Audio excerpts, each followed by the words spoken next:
कथा कहानियाँ चैनल में आप सबका स्वागत है। चंद्र दर्शन जिनकी कृपा होने पर व्यक्ति मानसिक स्तर पर काफ़ी मजबूत और बड़े निर्णय को आसानी से लेने वाला होता है, जबकि कमज़ोर होने पर व्यक्ति का मन हर समय परेशान रहता है और वह छोटी छोटी समस्याओं से ही घबरा जाता है। ऐसे लोग जिनकी कुंडली में चंद्र दोष कष्टों का कारण बन रहा हो या फिर किसी को चंद्र देवता से सुख सौभाग्य का आशीर्वाद पाना हो, उन्हें अमावस्या के बाद चंद्र दर्शन एवं उनकी विशेष पूजा अवश्य करनी चाहिए। पंचांग के अनुसार नवंबर महीने में चंद्र दर्शन क्या है, इसकी पूजा का महत्व, उपाय कब है, आइए इसे विस्तार से जानते हैं। नवंबर माह में 25 नवंबर 2022 शुक्रवार को चंद्र दर्शन होगा। समय सायकाल 5:24 से 6:31 बजे तक। कुल अवधि 1 घंटा 7 मिनट। इसका महत्व ये है कि हिंदू धर्म में अमावस्या के बाद होने वाले चंद्र दर्शन का बहुत ज़्यादा धार्मिक महत्व माना गया है। मान्यता है कि चंद्र दर्शन वाले दिन विधि विधान से चंद्र देवता की पूजा और उनके मंत्र का जप करने पर साधकों को विशेष पुण्य फल की प्राप्ति होती है। यही कारण है कि देश के अलग अलग हिस्सों में चंद्र दर्शन को बहुत ज़्यादा श्रद्धा और भक्ति भाव के साथ मनाया जाता है। चंद्र देवता की कृपा बरसाने वाला दर्शन इस महीने 25 नवंबर को है।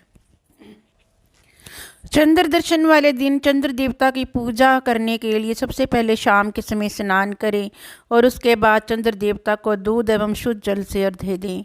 उसके बाद चंद्र देवता को धूप दीप आदि से पूजा करें और गाय के दूध से बनी खीर का भोग लगाएं। चंद्र देवता की कृपा पाने के लिए चंद्र दर्शन की पूजा में उनके मंत्र ओम सोम सोमाय नमो अथवा चंद्र गायत्री मंत्र ओम भूर्भुवः स्वः अमृतंगाय विद्महे कलास्वरूपाय धीमहि तन्नो सोमो प्रचोदयात् का अधिक से अधिक जाप करें। एक बार नंद किशोर ने संत कुमारों से कहा कि चौथ की चंद्रमा के दर्शन करने से श्री कृष्ण पर जो लांछन लगा था वह सिद्धि विनायक व्रत करने से ही दूर हुआ था। ऐसा सुनकर संत कुमारों को आश्चर्य हुआ। उन्होंने पूर्ण ब्रह्म श्री कृष्ण को कलंक लगने की कथा पूछी तो नंद किशोर ने बताया, एक बार जरासंध के भय से श्री कृष्ण समुद्र के मध्य नगरी बसाकर रहने लगे। इसी नगर का नाम आजकल द्वारकापुरी है। द्वारकापुरी में निवास करने वाले सत्राजित यादव ने सूर्य नारायण की आराधना की। तब भगवान सूर्य ने उसे नित्य 8 बार सोना देने वाली सेमंतक नामक मणि अपने गले से उतार कर दे दी। मणि पाकर सत्राजित यादव जब समाज में गया तो श्री कृष्ण ने उस मणि को प्राप्त करने की इच्छा व्यक्त की। सत्राजित ने वह मणि श्री कृष्ण को न देकर अपने भाई प्रसेनजित को दे दी। एक दिन प्रसेनजित घोड़े पर चढ़कर शिकार के लिए गया। वहां एक शेर ने उसे मार डाला और मणि ले ली। ऋक्षों का राजा जामवंत उस सिंह को मारकर मणि लेकर गुफा में चला गया।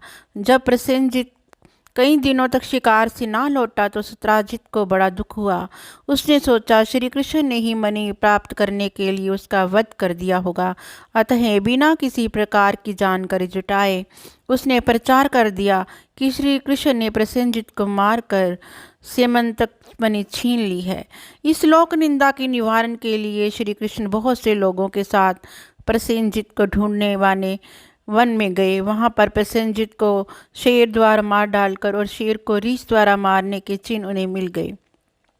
रीछ के पैरों की खोज करते करते वह जामवंत की गुफा पर पहुंचे और गुफा के भीतर चले गए। वहां उन्होंने देखा कि जामवंत की पुत्री उस मणि से खेल रही है। श्री कृष्ण को देखते ही जामवंत युद्ध के लिए तैयार हो गया। युद्ध छिड़ गया। गुफा के बाहर श्री कृष्ण के साथियों ने उनकी 7 दिन तक प्रतीक्षा की। फिर वह लोग उन्हें मर गया जानकर पश्चाताप करते हुए द्वारकापुरी लौट गए। इधर 21 दिन तक लगातार युद्ध करने पर भी जामवंत श्री कृष्ण को पराजित न कर सका। तब उसने सोचा, कहीं ये वह अवतार तो नहीं जिसके लिए मुझे रामचंद्र जी का वरदान मिला था। ये पुष्टि होने पर उसने अपनी कन्या का विवाह श्री कृष्ण के साथ कर दिया और मणि दहेज में दे दी। श्री कृष्ण जब मणि लेकर वापस आए तो सत्राजित अपने किए पर बहुत लज्जित हुआ। इस लज्जा से मुक्त होने के लिए उसने भी अपनी पुत्री का विवाह श्री कृष्ण के साथ कर दिया। कुछ समय के बाद श्री कृष्ण किसी काम से इंद्रप्रस्थ चले गए। तब अक्रूर तथा ऋतुवर्मा की राय से शतधन्वा यादव ने सत्राजित को मारकर मणि अपने कब्जे में ले ली। सत्राजित की मौत का समाचार जब श्री कृष्ण को मिला तो वे तत्काल द्वारका में पहुंचे। वे शतधन्वा को मारकर मणि छीनने को तैयार हो गए। इस कार्य में सहायता के लिए बलराम भी तैयार थे। ये जानकर शतधन्वा ने मणि अक्रूर को दे दी और स्वयं भाग निकला। श्री कृष्ण ने उसका पीछा करके उसे मार तो डाला, पर मणि उन्हें नहीं मिल पाई। बलराम जी भी वहां पहुंचे। श्री कृष्ण ने उन्हें बताया कि मणि इसके पास नहीं है। बलराम जी को विश्वास न हुआ। वह प्रसन्न होकर विदर्भ चले गए। श्री कृष्ण के द्वारका लौटने पर लोगों ने उनका भारी अपमान किया। तत्काल ये समाचार फैल गया कि स्यमंतक मणि के लोभ में श्री कृष्ण ने अपने भाई को ही त्याग दिया। श्री कृष्ण इसे कारण प्राप्त अपमान के शोक में डूबे थे कि सहसा वहां नारद जी आ गए। उन्होंने श्री कृष्ण जी को बताया, आपने भाद्रपद शुक्ल चतुर्दशी के चंद्रमा का दर्शन किया था, इसी कारण आपको इस तरह लांछित होना पड़ा है। श्री कृष्ण ने पूछा, चौथ के चंद्रमा को ऐसा क्या हो गया है जिसके कारण उसके दर्शन मात्र से मनुष्य कलंकित होता है। तब नारद जी बोले, एक बार ब्रह्मा जी ने चतुर्थी के दिन गणेश जी का व्रत किया था। गणेश जी ने प्रकट होकर वर मांगने को कहा तो उन्होंने मांगा कि मुझे सृष्टि की रचना करने का मोह ना हो। गणेश जी ज्यों ही तथास्तु कहकर चलने लगे। उनके विचित्र व्यक्तित्व को देखकर चंद्रमा ने उपहास किया। इस पर गणेश जी ने रुष्ट होकर चंद्रमा को शाप दिया कि आज से कोई तुम्हारा मुख नहीं दिखना चाहेगा। शाप देकर गणेश जी अपने लोक चले गए और चंद्रमा मानसरोवर की कुमुदिनिया में जा छिपा। चंद्रमा के बिना प्राणियों को बड़ा कष्ट हुआ। उसके कष्ट को देखकर ब्रह्मा जी की आज्ञा से सारे देवताओं के व्रत से प्रसन्न होकर गणेश जी ने वरदान दिया कि अब चंद्रमा शाप से मुक्त हो जाएगा। पर भाद्रपद शुक्ल चतुर्थी को जो भी चंद्रमा के दर्शन करेगा उसे चोरी आदि का झूठा लांछन जरूर लगेगा, किंतु जो मनुष्य प्रत्येक द्वितीय को दर्शन करता रहेगा वह इस लांछन से बच जाएगा। इस चतुर्थी को सिद्धि विनायक व्रत करने से सारे दोष छूट जाते हैं। ये सुनकर देवता अपने अपने स्थान को चले गए।